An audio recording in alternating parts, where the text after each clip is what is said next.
Aujourd'hui, nous étudions la Belgique, mais que retenir alors de ce pays si ce n'est la défaite de 2018? Eh bien, la Belgique est un petit pays, mais son histoire et sa complexité sont fascinantes. Aujourd'hui, donc, on va parler du drapeau belge, de sa signification et de comment le pays s'est construit au fil des siècles. L'origine de la Belgique, c'est un pays à deux visages. On va commencer par le début. La Belgique, dans sa configuration actuelle, est née de deux cultures et langues principales, que sont la Wallonie francophone au sud et la Flandre néerlandophone au nord. L'histoire moderne de la Belgique débute en 1830, lorsqu'elle obtient son indépendance des Pays-Bas. À cette époque, la région était dominée par deux grandes influences, la culture française et la culture néerlandaise. Lorsqu'ils ont décidé de se réunir pour former un pays, que sont les Wallons et les Flamands, eh ben ils sont devenus, on va dire, colocataires de cette nouvelle nation, qu'est la Belgique. Le drapeau belge, c'est une histoire aussi de symboles. Il est composé de trois bandes verticales, noire, jaune et rouge, et ça peut ressembler à celui de l'Allemagne si on le met sur le côté, mais c'est important de noter que l'ordre des couleurs est différent, noir, jaune, rouge pour la Belgique, tandis que l'Allemagne arbore noir, rouge, or. Les couleurs du drapeau belge trouvent leur origine dans les armoiries de la région de Brabant, qui a joué un rôle central dans l'histoire de l'indépendance belge. Le noir symbolise le bouclier et la détermination, le jaune représente le lion et la générosité, et le rouge fait référence aux griffes et à la langue du lion, ainsi qu'à la bravoure et à la force. Autre petite particularité, les proportions du drapeau belge sont uniques avec un ratio de 13/15, ce qui le rend presque carré.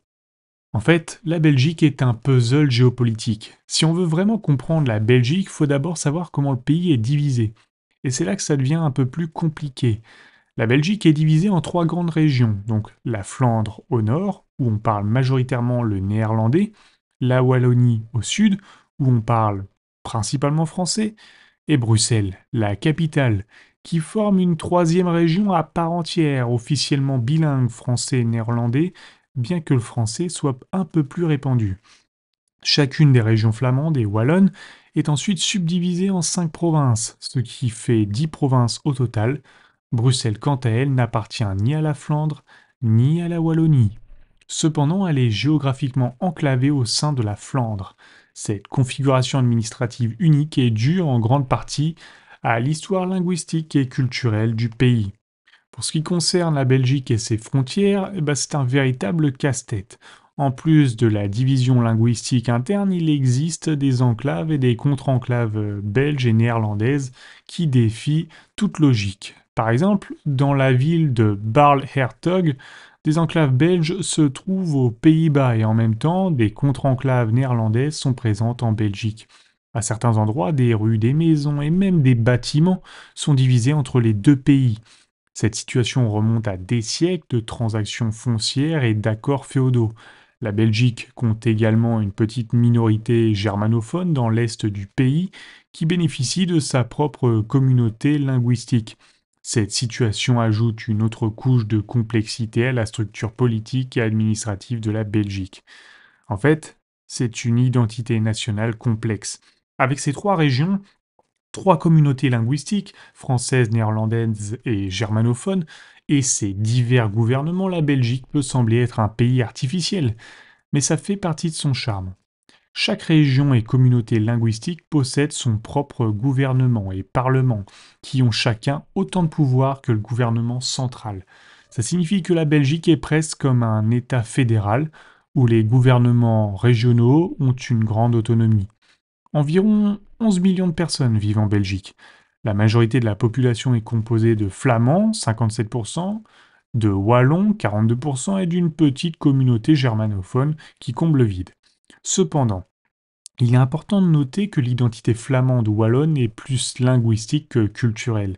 Par exemple, un Marocain vivant à Anvers peut s'identifier comme flamand tant qu'il parle néerlandais.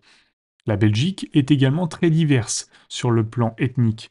77% de la population est d'origine belge, tandis que les 23% restants incluent des personnes d'origine marocaine, italienne, turque et congolaise en raison du passé colonial du pays. La Belgique est aussi une monarchie constitutionnelle. Le roi actuel, Philippe, n'a pas de couronne ni de sceptre doré comme on pourrait l'imaginer, mais son rôle reste symboliquement important pour l'unité du pays. Sur le plan culturel, la Belgique est un centre de l'art surréaliste avec des artistes comme René Magritte et des créations mondialement connues telles que les Schtroumpfs et Tintin. La cuisine belge, elle, est célèbre pour ses moules frites, ses gaufres et bien sûr son chocolat de renommée mondiale. Les Belges revendiquent aussi la création des frites et non les Français comme on pourrait le penser. Sur l'arène internationale, la Belgique est surtout connue pour son rôle neutre et diplomatique. Le pays accueille le siège de l'Union européenne à Bruxelles et est membre fondateur de l'OTAN. La Belgique joue ainsi un rôle central dans la politique européenne. Le pays entretient des relations privilégiées avec ses voisins, le Royaume-Uni ayant été un de ses alliés lors de son indépendance et les États-Unis restant un de ses partenaires clés, notamment depuis la Seconde Guerre mondiale. La France et les Pays-Bas partagent quant à eux une proximité culturelle et linguistique avec la Wallonie et la Flandre respectivement. Le Congo, ancienne colonie belge, conserve une relation complexe avec la Belgique en raison de l'histoire coloniale douloureuse. Les deux pays ont des liens économiques et humains importants aujourd'hui, mais l'héritage colonial reste un sujet très sensible. Le meilleur ami de la Belgique reste le Luxembourg, considéré comme un petit frère. Ils partagent une histoire commune, des liens royaux et une culture proche. En conclusion, la Belgique est un pays qui défie la simplicité, avec son drapeau riche en symboles, sa structure politique déconcertante et son identité multiculturelle.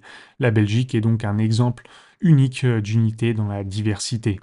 Malgré ses défis internes, le pays a réussi à rester soudé pendant près de 200 ans.